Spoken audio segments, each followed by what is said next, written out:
Hello friends, today Raymond and I are answering viewer questions for the benefit of two nonprofits that are near and dear to my heart. Free Arts and Southwest Wildlife Conservation Center. And I would love to get your help in supporting them. In case you missed it, we are taking your questions over on Fiverr. You provide a small donation, you give us a question, and we come here and answer it for you. Plus, you get a couple of my ebooks for free from Yellowknife when we were there to photograph the Aurora Borealis, and from Yellowstone when we were there in the winter. We will be continuing to answer these questions in videos like this one, so I will put a link in the description of this video for you to go and ask your questions. Today though, we are answering two questions from the same person. This person donated twice. Stephen from Montana, thank you very much. And Stephen's questions are about choosing gear for wildlife photography and also about purchasing used gear and advice on that. So let's get started with Stephen's first question. Wait! We have cameras here. We do have cameras here, I forgot. Stephen didn't ask about this. No. But we decided that when we sit here, we'd each have a camera to play with. I have the Fujifilm X100V, which does not get enough love here with all the other stuff that we have. So I lift this up today. And you? I have the Kodak H35 half frame film camera. It has Tri-X 400 in it right now, and I got this for Christmas and I have not used it enough. Who gave that to you for Christmas? My dearest love. Who's that? It's you. It is me. Jeez. Anyway, okay, let's actually get to Stephen's first question now. So, Stephen from Montana says that he's mostly interested in wildlife photography. He has a Nikon D5000, a Nikkor 18-300 lens, and a Nikkor 18-105 millimeter lens. And last summer, he rented a Tamron 150-600 G2 for a trip to Yellowstone from West Yellowstone Camera Shop. So he says he clearly needs to understand his camera better than he does, but he does want to have a longer lens like the Tamron that he rented, or similar, and he says eventually something with even a longer range. So he asked the people at West Yellowstone Camera Shop, and they suggested that Stephen invest in the lens and stay with the D5000, at least in terms of the next investment to have the best lens, and that he should be able to get good shots with the D5000. And then he says, as I've watched your videos and others, while I understand the need to better know features of my camera and general photography skills, I wonder if in the end I will be better off getting a new camera, possibly a mirrorless, and then add lenses to that. He's 65, and presently he doesn't have enough time to invest in learning everything that he should about a camera and photography in general. And he says he'd hate to spend time to better know the camera that he has with more advanced DSLRs and mirrorless cameras that are on the market. And he doesn't really want to invest in lenses for his DSLR if he's kind of thinking about mirrorless in the near possible future. So he said that in our recent video, we talked about the Nikon D780 potentially being Nikon's last DSLR, so it makes him think that if he's going to invest in more equipment, it may be time to go mirrorless. And he's not necessarily wed to Nikons. So he also says he's not gotten much into photo editing. He talked to someone at West Yellowstone Camera Shop, Christopher Ballmer, that takes fantastic pictures, but he says he never edits his photos. So Stephen's like, well, I would like to get to that point. And he also wants to be able to have fun taking pictures, which he did with his D5000 and the Tamron lens, while minimizing the disappointment of not having as many great pictures as he would like. So he wants to hear our suggestions. Is it time to move to a different DSLR? Is it time to go mirrorless? And or should he just invest in more better lenses and learn the capabilities of the D5000 better? What are our thoughts? So I'm going to go first. Perfect. Stephen, you are definitely asking the right questions. I think that gear purchasing gear is a lot of fun, but you are spending a lot of money. And in the case of wildlife photography, the gear does make a difference. You know, a lot of times we say that the gear is nearly irrelevant, that everything on the market today is good and, you know, you should be able to shoot with it. But with wildlife photography, gear can make a difference in how easily that you can use the camera in terms of reach of lenses and how many photos that you're going to come away with at the end of the day, how many usable photos. So the couple of things that I keyed in on during your question is that you said a couple of times that you don't have a lot of time to invest in learning new gear or editing photos, and that you enjoyed using the D5000 and the Tamron 150 to 600 that you rented. And you're open to suggestions, DSLR, mirrorless, different brands. So my initial thought was, you like using the D5000 and the Tamron, why not just go with that if you're happy using it and you already are starting to know the D5000? That way you can continue to, you know, slowly build your knowledge of the D5000 and just get better and better at understanding what to expect and how to get the results that you want. While of course having a good time, because that's so important, especially when you're lugging around a big lens. You need to be having a good time or else you're not going to want to be doing it. So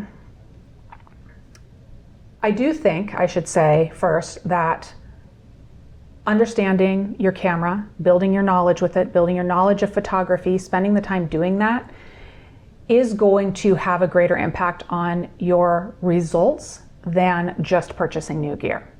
So let's put that out there. But cameras have come so far since the D5000 in terms of speed and in autofocus. So I think that we would be remiss in not addressing that. So, and you're right, Nikon isn't probably going to be continuing on their DSLR line or even potentially DSLR lenses. So if you do want the option to continue building your system with newly released camera bodies and lenses, mirrorless is the way to go. Would you agree with that? So I'm going to be very specific. And I'm going to say exactly what I would do in this situation, knowing that you've got a ton of options and there's brands beyond Nikon, but I'm just going to be bold and specific here. I would take the D5000 and the 18 to 300 and I would sell them like to KEH. I would then look at either a Z50, a camera which we had and loved, just not quite enough to keep with the other Z bodies that we have, or a used Z7 first generation like the one that we have and I think is filming our double shot right now. Awesome camera. At a DX crop, I think they both have the same resolution, which counts for wildlife. Now, okay, if you do that plan, now you only have an 18 to 105. We think, and the industry thinks, that Nikon is very close to having a Z mount 200 to 600. There's rumors, you know, plus or minus on some of those focal lengths, which will be an awesome telephoto zoom wildlife lens. That will probably be the time that we take our F mount 200 to 500, send it into KEH for cash or credit, and then buy that Nikon Z mount lens. The D5000 is nice. We actually own, if you go way back in our videos, don't even go way back, I'll just tell you, we owned a Z5000. No, I'm sorry. D5000. We owned a D5000 F mount. The focus was pretty good at the time. It doesn't hold a candle to the Z50 or the Z7, which effectively use the same focus engine with a different sensor size. The composition on the Z50 with a crop sensor will be the same as the D5000, given the same lens. One more thing you would need to use that 18 to 105 on the Z50 would be at a minimum the first generation FTZ adapter as well, which, you know, a little bit of cost, you can probably get them used. It's not a huge deal. That'll keep you going. And if you bought a Z50 new, it would come with a kit lens. If you buy it used, we looked on KEH, they do have some body-only Z50s. So you can make the choice there. A used Z50 is in the 600s. That is a tremendous value for what it offers. It is effectively a Z6 or Z7 with the smaller sensor, but the same engine inside. The focus on the mirrorless Z cameras is head and shoulders above the D5000, which really counts for wildlife in particular, where you don't have to constantly be adjusting your limited set of focus areas on the D5000 or moving the camera around wildly. Either a Z50, a Z7, they're going to track it. It's going to be easy to use, and you're going to get the shots that you're looking for. So I was very specific there, but that's just what I would do. I think that's a really good recommendation. And two things that I thought of when you were talking were that, one, we didn't own the Z50 yet when we went to Yellowstone in the winter, but we did have the Z7 and the Z6, and those were two cameras that we took on the trip, and I used the Z7 nearly the entire time, and Raymond used the Z6. The reason why we would recommend a Z7 over a Z6 at this point would be the more pixels on the sensor, you can crop more. And so I used it for wildlife photography with the 200 to 500 millimeter f-mount lens and the original FTZ adapter.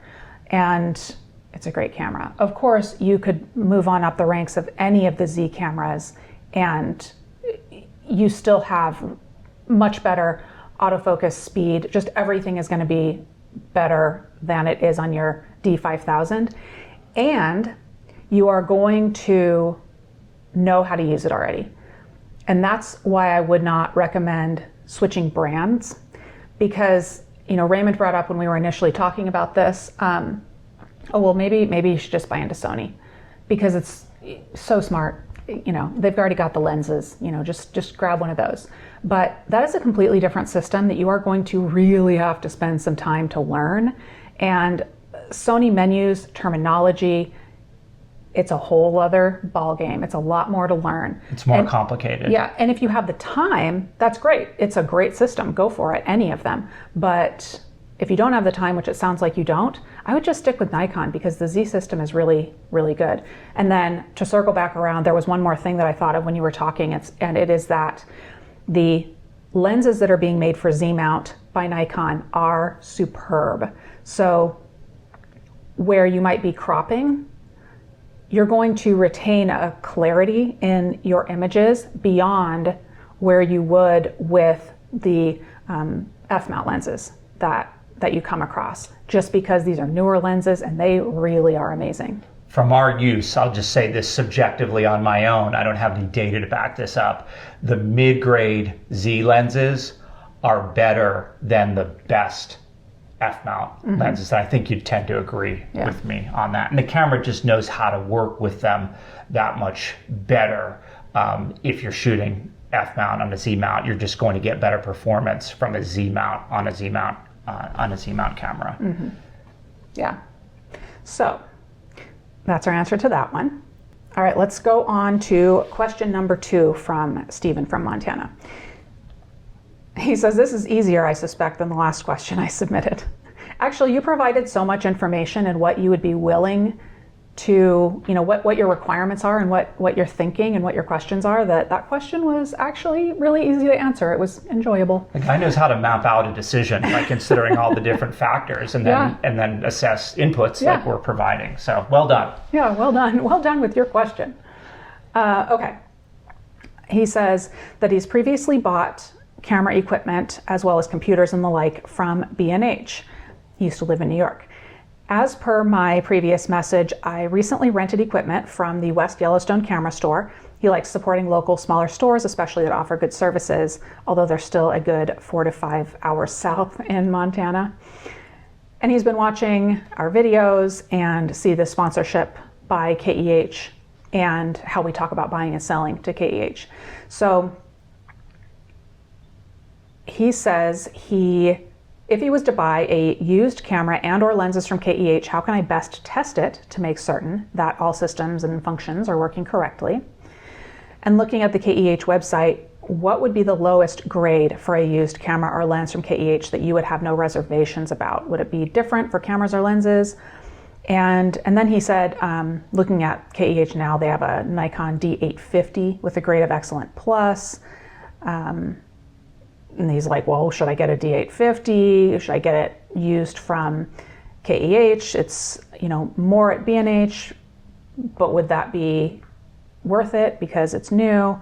Or possibly an open box camera from B&H for, less than it would be new. We're all about purchasing used gear and selling our used gear. And yeah, we do trust, and we're local. We are not local to KEH, but we are loyal to KEH. But there are other companies that buy and sell used equipment. B&H is one of them. There's a bunch of them. I can't give you my personal experience with any of them though, or our personal experience, because neither of us has bought or sold used to anybody other than KEH, or we've purchased refurbished from camera brands. So